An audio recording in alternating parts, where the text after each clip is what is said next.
Salut à tous, alors on se retrouve dans cette vidéo pour parler de Stéphane Plaza, gay ou hétéro. Après plusieurs années à avoir entretenu le mystère, Stéphane Plaza a enfin répondu à la question qu'apparemment beaucoup de personnes se posent. On se pose malgré tout encore la question de savoir pourquoi certaines personnes se posent ce genre de questions en 2022. Dans les pages du journal du dimanche, à l'occasion d'un portrait qui lui était consacré, l'agent immobilier n'y est pas allé par quatre chemins, mettant fin à tout mystère. Déjà plus de 15 ans, Stéphane Plaza s'illustre dans les milieux audiovisuels grâce à ses émissions à succès sur M6. Par exemple, Recherche appartement maison et maison à vendre. Il s'est également construit une belle notoriété qui va de pair avec sa carrière encore dans l'immobilier.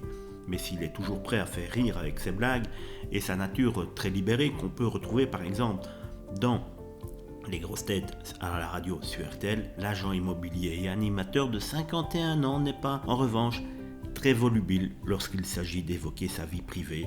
On peut le comprendre, pourquoi faudrait-il étaler sa vie privée? Parce qu'on passe tout simplement à la télé.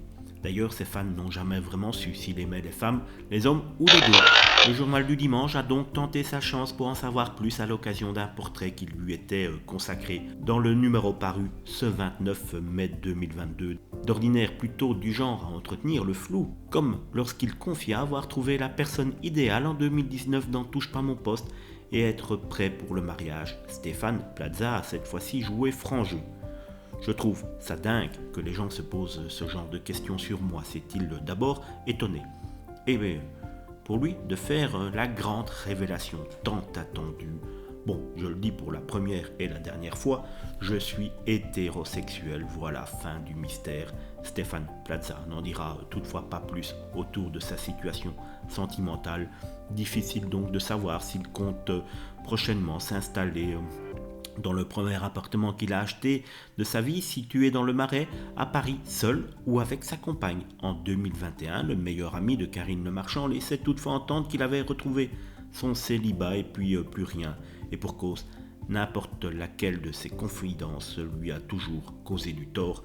Chaque fois que j'ai parlé de ma vie amoureuse et que j'ai essayé d'être honnête, ça a été une catastrophe. Dès que j'annonce quelque chose sur ce sujet, soit je suis suivi dans la rue, soit on me croit avec les mauvaises personnes. Et ça fout un bordel là-dedans. Justifiait-il pour justifier sa grande pudeur?